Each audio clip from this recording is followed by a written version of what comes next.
প্রিয় সাথী বন্ধুরা, আজকে আমরা আগামী 1 মে যে শ্রম দিবস সারা বিশ্বের সাথে আমাদের দেশে পালিত হবে, আমরা সেই শ্রম দিবসে 1886 সালে আমেরিকার ভিমা কেটের শ্রমিকরা যে 8 ঘন্টা কাজের দাবিতে আন্দোলন করছিল, সেই আন্দোলন করতে যেয়ে 8 ঘন্টা কাজের দাবিতে আন্দোলন করতে যেয়ে অনেকেই শ্রমিকরা জীবন দিয়েছিল। সেইখান থেকে 1 মে শ্রম দিবস হিসাবে পালিত হয় সারা দেশে। তো আজকে আমরা সেই শ্রম দিবসের উপরে সামান্য একটু আলোচনা করব। আমাদেরকে আলোচনায় দুইজন সাথী আছেন। একজন বাসদ, বাংলাদেশের সমাজতান্ত্রিক দল বাসদের সাতক্ষীরা জেলার সমন্বয়ক কমরেড নিত্যানন্দ সরকার। আরেকজন আছেন আমাদের আলোচক, বাংলাদেশ জাসদের সাতক্ষীরা জেলার সেক্রেটারি, সাধারণ সম্পাদক অধ্যাপক ইদ্রিস আলী।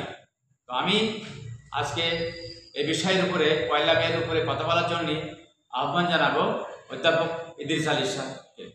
ধন্যবাদ।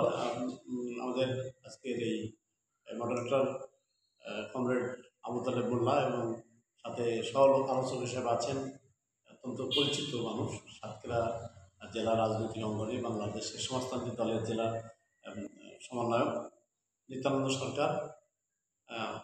বাংলাদেশ জাসদের পক্ষ থেকে আপনাদের স্বাগত জানাই।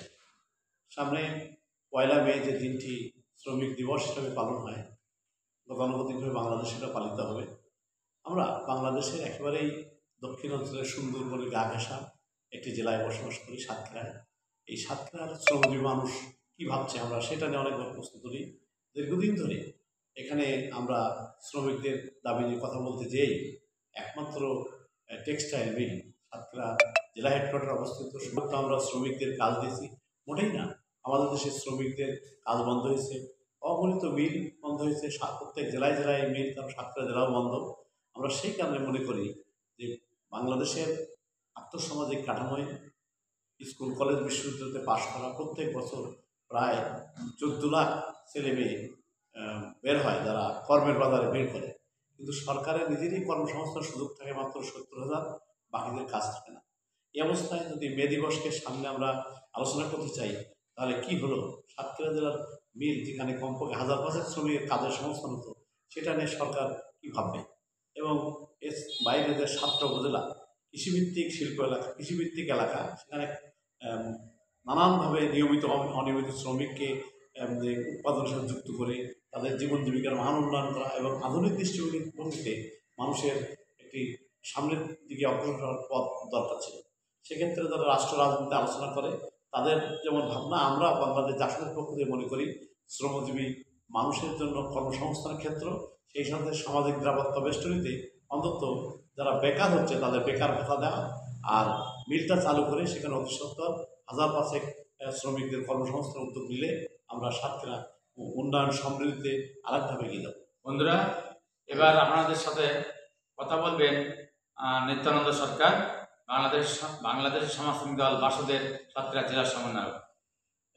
ধন্যবাদ আবু তালেব মোল্লা এবং সুপ্রিয় দর্শক। আমরা কথা বলছিলাম মে দিবসকে সামনে নিয়ে সাতক্ষীরার যে শ্রম ঘণ্টা অপচয় হয় সেটা কীভাবে কাজে লাগানো যায় এবং আমাদের কি পরিকল্পনা, আমরা সরকারকে কীভাবে ভাববার কথা বলবো, এটা নিয়েই মূলত কথা বলা। আপনারা জানেন যে সাতক্ষীরার একমাত্র যে ভারী শিল্প কারখানা সুন্দরবন, এটা একটা সময় বাংলাদেশের শীর্ষ উৎপাদনকারী এবং লাভজনক একটি প্রতিষ্ঠান ছিল। আপনারা জানেন যে এইখানে তুলা কাঁচামাল হিসাবে ব্যবহার করে সেটাকে প্রসেসিং করে সর্বশেষ ফাইন কাপড় হিসাবে কিন্তু আউটপুট পাওয়া যেত।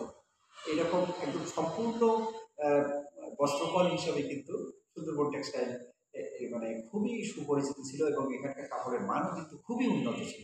এবং সে কারণে এবং শ্রমিকদের আন্তরিকতার কারণে এই মিলটা বরাবরই কিন্তু লাভের মধ্য দিয়ে যাচ্ছিল।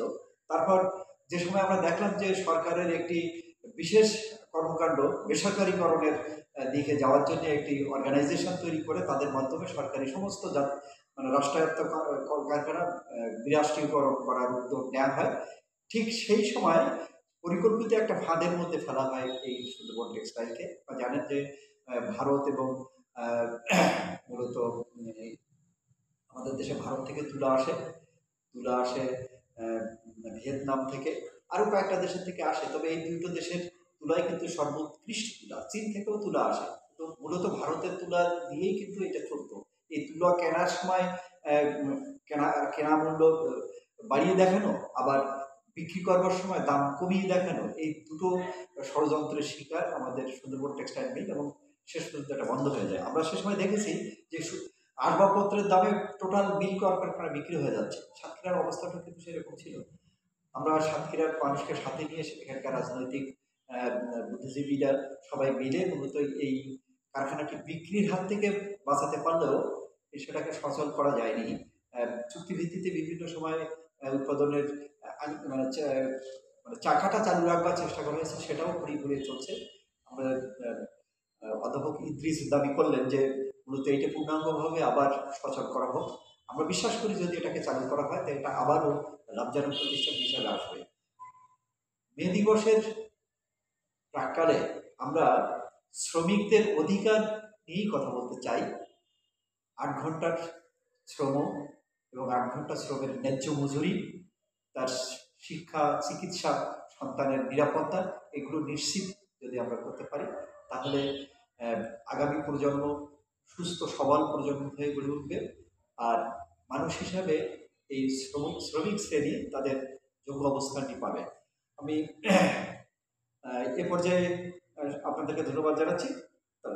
এবার অধ্যাপক ইদ্রিস আলী পয়লা মের আনুষ্ঠানিক কথা নিয়ে কি আলোচনা করবে এবং আগামী দিন কিভাবে আমাদের শ্রমিকদের নিয়ে আমরা ন্যায়সঙ্গত আন্দোলন করতে পারি সে ব্যাপারে তার মতামত ব্যক্ত করেন। ধন্যবাদ তালেব ভাইকে। যে আমরা যেটা বলছিলাম যে মহান মুক্তিযুদ্ধের মধ্য দিয়ে যে দেশটা আমাদের তৈরি হয়েছিল, সেই দেশের যে 4টি মূলনীতি ছিল, সেখানে ধর্মনিরপেক্ষতা, সমাজতন্ত্র, গণতন্ত্র এবং জাতীয়তাবাদ, এই 4 মূলনীতির আদলে রাষ্ট্র চালালে এখানে আমরা অনেক দূর যেতে পারতাম।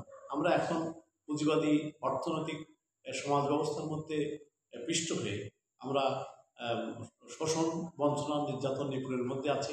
তারই ধারাবাহিকতায় আমরা কিন্তু সারা দেশের মতো এই সাতক্ষীরাও তার বাইরে নেই।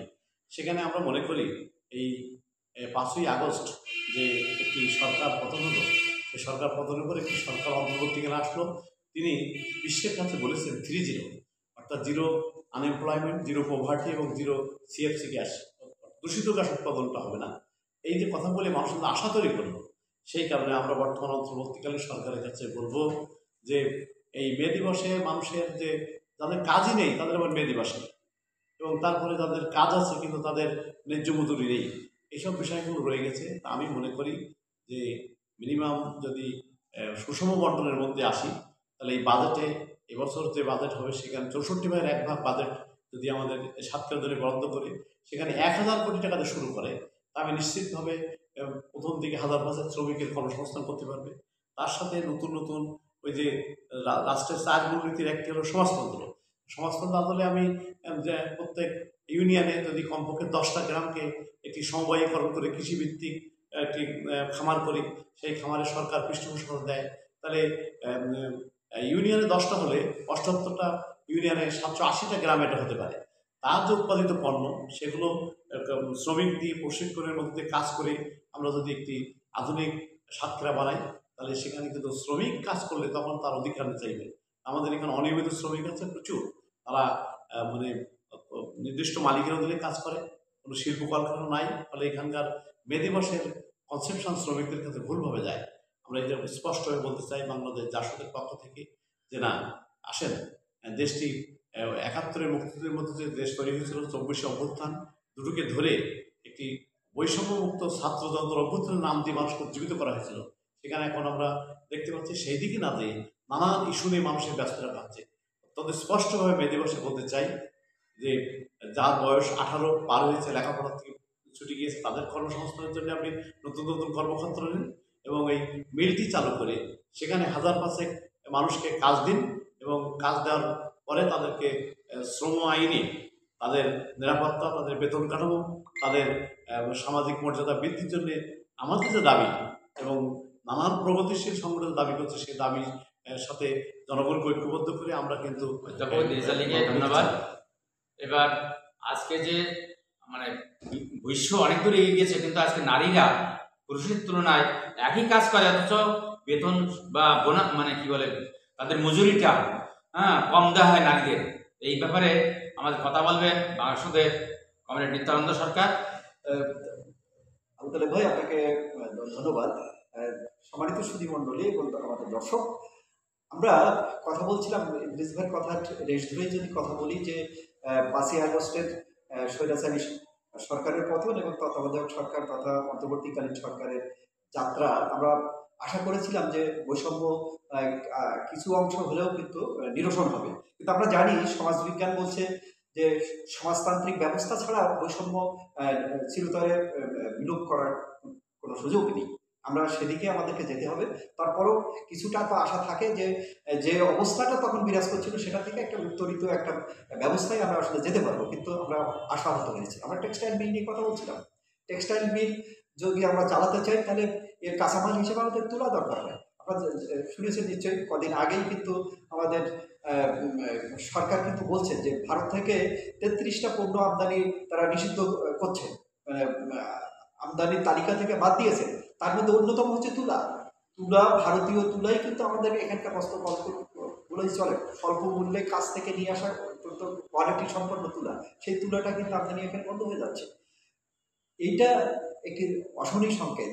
পাশাপাশি আমরা যদি শ্রমিকদের কথা বলি, শ্রম আইনের একটা সংশোধন নিয়ে আসা দরকার। গার্মেন্টস শ্রমিক যেখানে নারীদের অংশগ্রহণ কিন্তু সব থেকে বেশি, সেই নারীদের যথাযথভাবে মর্যাদা দেওয়া হচ্ছে না, তাদের পারিশ্রমিক দেওয়া হচ্ছে না, তাদের নির্দিষ্ট যে বেতন, সেই বেতনের ন্যূনতম বেতনের সেই জায়গাটিতে কিন্তু যাওয়া যাচ্ছে না। এই না যাওয়ার পেছনে কিন্তু এক ধরনের কুমন্ডকতা আছে। মেয়েরা কেন কাজ করবে, তার করলে তার ঠিকঠাকভাবে সে যে কাজ করতে পারে না, এরকম একটি আবহাওয়া তৈরি করে তাদেরকে কম মজুরি দেওয়া কিংবা শোষণের একটি জায়গায় ফেলে দেওয়ার একটা কিন্তু আমরা তৎপরতা দেখি। এখানে 8 ঘন্টার মজুরির দাবিতে কিন্তু মহিলাদের আন্দোলনটা হয়েছে। তা 8 ঘন্টার যদি তার ন্যায্য মজুরিটা দেওয়া হয় তাহলে কিন্তু সে 8 ঘন্টা পরে তার কাজ করবার কথা না। কিন্তু আমাদের দেশের যারা এই কারখানার মালিক তারা কিন্তু বলে যে আমাদের কাছে শ্রমিকরা আসবার সময় শুরুতে বলে যে আপনার এখানে কয় ঘন্টা এক্সট্রা কাজ করবার জন্য ওভারটাইম করবার সুযোগ আছে। সেই ওভারটাইমের সংখ্যা যেখানে বেশি সেখানেই কাজ করতে যায়, কিন্তু ওভারটাইম কেন করে?